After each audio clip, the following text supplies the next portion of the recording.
بسم اللہ الرحمن الرحیم۔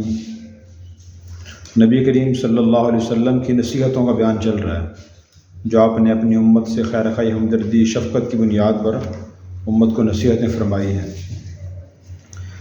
عن ابی ذر قال امرنی خلیلی بسبع، حضرت ابو ذر غفاری رضی اللہ عنہ سے روایت ہے، فرماتے ہیں مجھے حکم دیا میرے دوست نے 7 باتوں کا۔ امرنی بحب المساکین، مجھے حکم فرمایا مساکین سے محبت کرنے کا۔ پہلی نصیحت یہ فرمائی کہ جو غریب لوگ ہیں ان سے محبت رکھیں، ان سے نفرت نہ کریں۔ بہت اہم نصیحت ہے۔ بہت سے لوگ ایسے ہیں جن کے پاس تھوڑا سا پیسہ آ جائے، عہدہ مل جائے تو غریبوں سے نفرت کرتے ہیں۔ کسی کپڑے دیکھ کیسے ہیں، اس کے پلے ہے کیا، اس کا اچھا مکان اچھا نہیں ہے، گاڑی اچھی نہیں ہے، سواری اچھی نہیں ہے، کپڑے اچھے نہیں ہیں، میلا کچیلا ہے، تو آپ نے ان سے نفرت کرنے سے منع فرمایا، محبت کا حکم فرمایا۔ البتہ یہ چیزیں اچھی نہیں ہیں کہ آدمی صاف ستھرا نہ رہے، اور غریبوں میں کچھ برائیاں بھی ہوتی ہیں، ہیرا پھیری کرنا، دھوکہ دینا، غلط بیانی کرنا، کیونکہ اصلاح و تربیت سے، اچھے ماحول میں رہنے سے اچھی عادتیں انسان کے اندر آتی ہیں، خود بخود تو نہیں آتی۔ تو آدمی پھر بھی غریبوں کی ذات سے نفرت نہ کرے۔ اب جتنے ہمارے مشقت والے کام ہیں وہ کون کرتے ہیں؟ غریب لوگ کرتے ہیں۔ اب مستری مزدور والا کام انتہائی مشقت والا کام ہے، مکان بنانا، ریت بجری سیمنٹ مٹی اینٹیں اٹھانا بہت مشکل کام ہے نا۔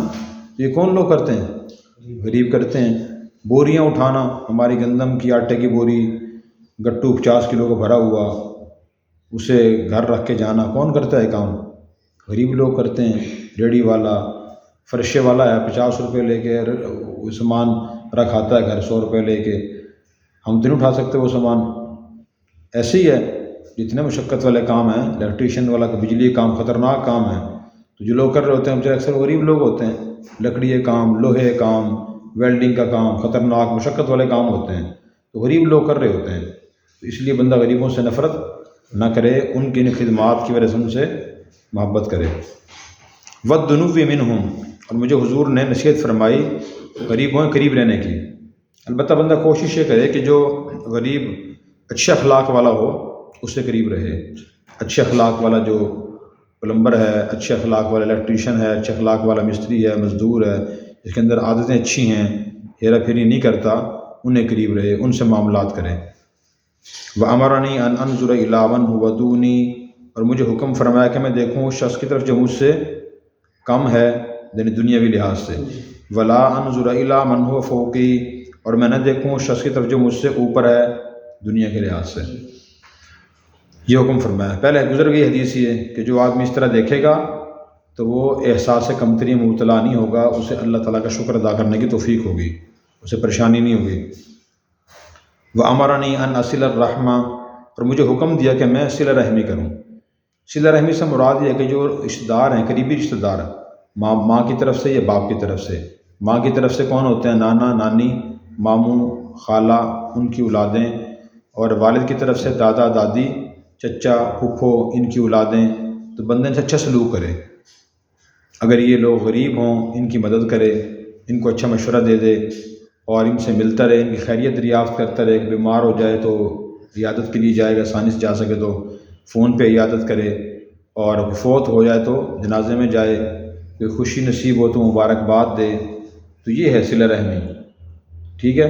آج کل اکثر اس کا الٹ ہوتا ہے کہ جو دوسرے دور دور کے ہمارے دوست ہوتے ہیں ان سے ملنا جلنا تو بہت زیادہ ہوتا ہے لوگوں کا، لیکن جو خاندان کے قریبی لوگ ہوتے ہیں ان سے ملنا جلنا نہیں ہوتا، نہ بندہ انہیں قریب آتا ہے اور نہ ان کی خیریت دریافت کرتا ہے۔ اس کی وجہ یہ بھی ہے کہ جو قریبی لوگ ہوتے ہیں ان سے معاملات ہمارے زیادہ ہوتے ہیں، کزنوں سے، ماموں سے، خالہ سے، پھپھو سے۔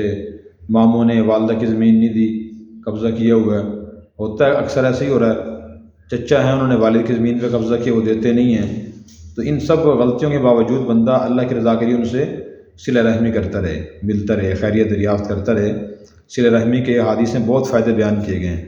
اور ایک بات میں اور عرض کر دوں نا کہ ہم چھوٹی چھوٹی باتوں کی وجہ سے لوگوں سے دور ہو جاتے ہیں کہ جی فلاں نے اتنے پیسے واپس کرنے تھے، نہیں دیے، تعلق ختم۔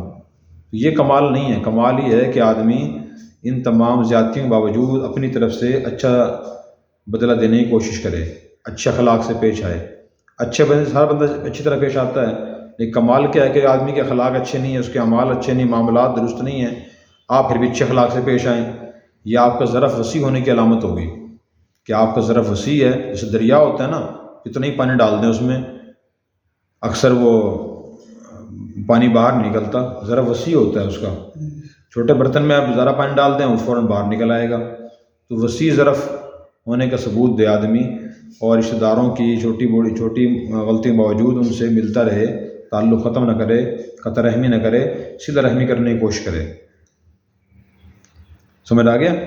ملنا، مدد کرنا، خیریت دریافت کرنا، عیادت کرنا، تعزیت کرنا، یہ چیزیں ان کی بندہ کوشش کرے۔ وَإِنْ أَدْبَرَتْ، اگرچہ وہ منہ پھیر لیں، کسی رشتہ دار سے کوئی کہنا سننا ہو گیا، اس نے کہا میں نہیں ملوں گا آپ سے، منہ پھیر لیا، پھر بھی آپ اس سے ملتے رہیں، خیریت دریافت کرتے رہیں، آپ یہ نصیحت فرمائی ہے۔ وَأَمَرَنِي أَلَّا أَسْأَلَ أَحَدًا شَيْئًا، اور آپ نے مجھے حکم دیا کہ میں کسی سے کسی چیز کا سوال نہ کروں۔ اس نصیحت کا مطلب یہ ہے کہ آدمی لوگوں سے بھیک نہ مانگے، بھیک یہ خود کماتا نہیں ہے، لوگوں سے کہ مجھے کھانا کھلا دو، مجھے پیسے دے دو، میری مدد کر دو، ہیلپ کر دو، خود صحت مند ہے، اس سے منع فرمایا آپ نے۔ ہاں اگر کوئی کس سے ضرورت میں قرض لینا پڑ جائے، بندہ وہ لے سکتا ہے، ادا کرنے کی امید ہو تو وہ اس سوال میں داخل نہیں ہے۔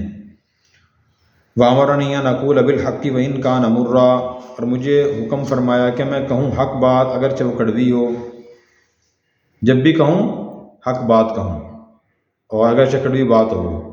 لیکن ایک دوسری اہم بات اس بارے میں یہ ہے کہ ہر حق بات ہر جگہ کہنا ضروری نہیں ہوتا۔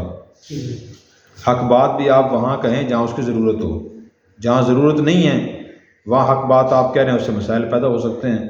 مثلاً ایک آدمی نماز نہیں پڑھتا، بات تو سچی ہے، آپ ہر ایک سے کہہ رہے ہیں بھائی فلاں بندہ بے نمازی ہے، فلاں بے نمازی ہے، فلاں بے نمازی ہے، اب لوگوں کو بتانے کی ضرورت ہے؟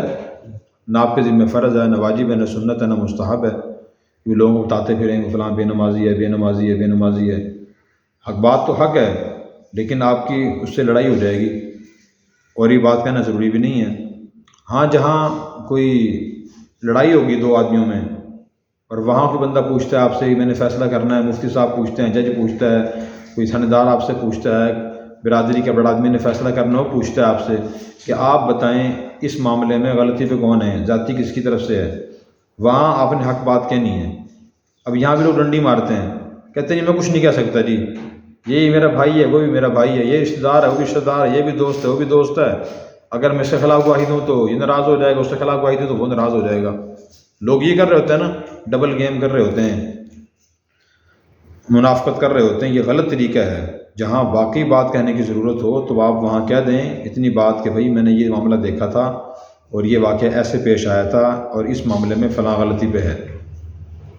بات تو کڑوی ہے لیکن حق بات ہے، حق بات کہیں اگرچہ وہ کڑوی ہے، اس کا موقع یہ ہے، ٹھیک ہے۔ باقی لوگوں کو چھیڑنے کے لیے، لوگوں کو تنگ کرنے کے لیے، ان کی چغلیاں کرنا، ان کی غیبتیں کرنا، ان کے راز فاش کرنا بلا وجہ، وہ جائز نہیں ہے، وہ شرعی لحاظ سے منع ہے۔ یہ اچھی طرح بات سمجھ لیں آپ۔ حق بات کہاں کہنی ہے؟ جہاں اس بات کی ضرورت ہو، کوئی فائدہ ہو، وہاں حق بات چھپانے کسی کا نقصان ہو رہا ہو تو وہاں آپ نے حق بات کہنی ہے۔ اس کے بعد فرمایا کہ وَأَمَرَنِي أَلَّا أَخَافَ فِي اللَّهِ لَوْمَةَ لَائِمٍ، اور مجھے آپ نے حکم فرمایا کہ میں نے ڈروں اللہ کے بارے میں کسی بھی ملامت کرنے والے کی ملامت سے۔ لومت ملامت، لائم ملامت کرنے والے کی، اللہ کے بارے میں کسی ملامت سے نہ ڈروں میں۔ اس کا مطلب کیا ہے؟ اس کا مطلب اگر آدمی ایک فرض کام کرنا چاہتا ہے، واجب کام کرنا چاہتا ہے، سنت کام انجام دینا چاہتا ہے، لیکن ڈر ہے کہ لوگ مذاق اڑائیں گے، برا سمجھیں گے، وہاں لوگوں کی ملامت کا اندیشہ آپ نہ کریں، حق بات کہیں، حق کام کریں، جو فرض واجب سنت مستحب ہو، فرض واجب سنت ہو، ٹھیک ہے، وہاں کسی ملامت کی پرواہ نہ کریں۔ آج یہ بڑا فتنہ ہے کہ لوگ کہتے ہیں فلاں کام ہے تو نیکی کا کرنے کو دل تو کرتا ہے اگر میں کروں، لیکن لوگ برا اثر لیں گے اس سے، اس لیے لوگ بہت سے فرض واجب کام بھی نہیں کرتے، تو آدمی ایسا نہ کرے۔ اسی طرح کوئی حق بات کہنی ہو جہاں اس کی ضرورت ہو، حکمت سے، نرمی سے وہ بات کہنے کے نتیجے میں اندیشہ ہو کہ لوگ مجھے ڈرائیں گے، پھر بھی آدمی وہاں حق بات کہہ دے۔ وَأَمَرَنِي أَنْ أُكْثِرَ مِنْ قَوْلِ حَقٍّ لَا إِلَٰهَ لَا حَوْلَ وَلَا قُوَّةَ إِلَّا بِاللَّهِ، مجھے حکم فرمایا کہ میں کثرت سے پڑھوں لا حول ولا قوت الا باللہ، فإنہن من کنز تحت العرش، اس لیے کہ عرش کے نیچے خزانے سے کلمات آئے ہیں، میں کثرت سے لا حول ولا قوت الا باللہ پڑھو، تو یہ اللہ کے عرش کے نیچے جو خزانہ ہے یہ کلمات وہاں سے آئے ہیں۔ یہ بہت زبردست کلمات ہیں، اور اس کا مطلب یہ ہوتا ہے کہ کوئی نیک عمل بندہ اللہ کی توفیق کے بغیر نہیں کر سکتا، اور کسی گناہ سے انسان اللہ کی توفیق کے بغیر نہیں بچ سکتا۔ اس کا یہ مطلب ہے۔ اس میں تکبر کی نفی بھی ہے، بندہ کہتا ہے میں نے یہ کیا، میں نے یہ کیا، میں نے یہ کیا، میں نے یہ کہا، میں نے یہ کام نہیں ہونے دیا، تو میں کی نفی کر کے یہ کہے کہ جو بھی نیک اعمال ہو رہے ہیں، اچھے کام ہو رہے ہیں میرے ذریعے، وہ اللہ کی توفیق سے ہو رہے ہیں۔ آدمی کہ میں نے فلاں کو نقصان سے بچا لیا، میں نہ ہوتا تو یہ ہو جاتا، میں نے اس کو روکا، میں نے اس کو بچایا، یہ نہ کہے، بلکہ یہ کہے کہ جو کچھ میرے ذریعے ہوا وہ اللہ کی مدد سے ہوا، اللہ کی توفیق سے ہوا۔ ٹھیک ہے، یہ اس کا مفہوم ہے۔ تو آدمی کثرت سے اس کو پڑھے جتنا پڑھ سکتا ہے، مشکلات آسان ہوتی ہیں، پریشانیاں دور ہوتی ہیں۔ اگلی حدیث، عن ابی ہریرہ قال قال رسول اللہ صلی اللہ علیہ وسلم، حضرت ابو ہریرہ سے روایت فرماتے ہیں کہ رسول اللہ صلی اللہ علیہ وسلم نے ارشاد فرمایا، امرنی ربی بتسعین، یہ حدیث میں کیا ہے، حضور فرما رہے ہیں کہ مجھے اللہ تعالیٰ نے 9 باتوں کا حکم فرمایا، میرے رب نے مجھے 9 باتوں کا حکم فرمایا۔ خشیت اللہ فی السر والعلانیہ، اللہ سے ڈرنے کا تنہائی میں اور سب کے سامنے بھی۔ اللہ نے حکم فرمایا کہ ایک تو اللہ سے ڈرو، تنہائی میں بھی اور لوگوں کے سامنے بھی۔ ڈرنے کیا مطلب ہے، گناہ نہ کرو۔ آدمی اکیلا بیٹھا ہے، اللہ تو دیکھ رہے ہیں اسے، تو وہاں بھی وہ گناہ نہ کرے، ظلم زیادتی نہ کرے۔ وکلمۃ العدل فی الغضب والرضا، اور انصاف کی بات کہنے کا غصے میں اور خوشی کی حالت میں۔ آدمی ہر حال میں انصاف کی بات کہے، یہ نہیں کہ اس سے لڑائی ہو گئی ہے تو پھر آدمی اس جھوٹے الزام لگانا شروع کر دے، ظلم و زیادتی شروع کر دے، غلط باتیں کہنا شروع کر دے، اس کے راز فاش کرنا شروع کر دے، تو ایسا نہ کہے، بلکہ غصے کی حالت میں غصہ کنٹرول رکھے اور انصاف کی بات کہے۔ کس سے لڑائی ہوئی، اس خلاف جھوٹی گواہی دے رہا ہے کہ جی میں نے دیکھا تھا، قصور اس کا نہیں اس کا تھا، حالانکہ بات اس کا الٹ ہے، تو اس سے بھی آدمی غلط بات نہ کہے، انصاف کے خلاف بات نہ کہے۔ خوشی میں نہ کہے، دوست مجبور کر رہے ہیں، رشتہ دار مجبور کر رہے ہیں کہ آپ جھوٹی گواہی دیں میرے حق میں، آپ کہہ دیں کہ میں نے نہیں دیکھا، آپ کہہ دیں فلاں قصور تھا، تو خوشی میں بھی انسان انصاف کی بات کرے، نا انصافی غلط بات نہ کرے۔ والقسط فی الفقر والغنا، اور درمیانی چال چلنے کا غربت کی حالت میں اور مالداری کی حالت میں۔ حالت خواہ غربت کی ہو یا مالداری کی ہو تو آدمی میانہ روی سے خرچ کرے، یہ نہیں کہ پیسہ آ گیا تو بے تحاشا خرچ کر رہا ہے اسے کہ یہ میرا پیسہ ہے اور جیسے چاہوں میں خرچ کروں، گناہوں میں، رسومات میں، ظلم میں، زیادتی میں ایسا نہ کرے۔ مالداری کی حالت میں بھی میانہ روی سے چلے، غربت تو پھر بھی میانہ روی سے چلے، بہت ذرا بخیل نہ بنے۔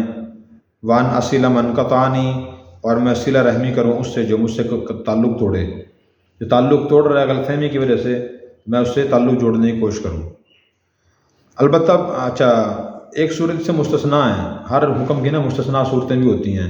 کوئی آدمی کسی کو بلا وجہ تنگ کرتا ہے، شدید تنگ کرتا ہے، ناقابل برداشت، جھوٹے الزام لگاتا ہے، زمین پہ نا قبضہ کر لیا ہے، پیسے لے کے دیتا نہیں ہے، ضرورت پیسے میں ہے اور جھوٹے الزام لگاتا رہتا ہے، پریشان کرتا رہتا ہے، اس نے بہت تکلیفیں دی ہوئی ہیں، اس کی عادت تکلیف دینے کی ہے۔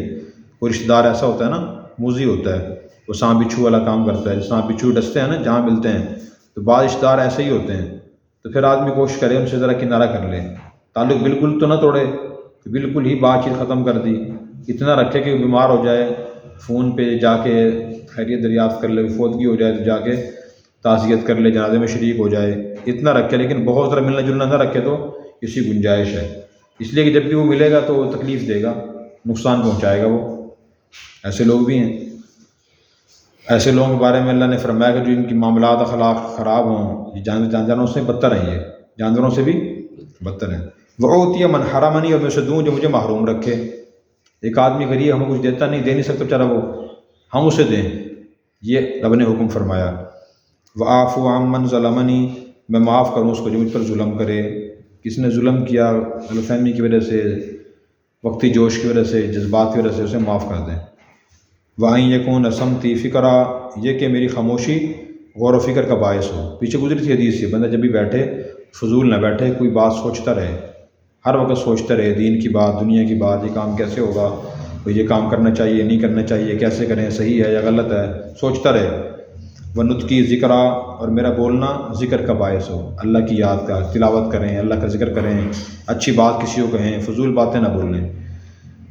وَنَذْرِي عِبْرًا، میرا دیکھنا عبرت کا باعث ہو. جو بھی چیز دیکھیں عبرت کی نگاہ سے دیکھیں، غفلت سے نہ دیکھیں.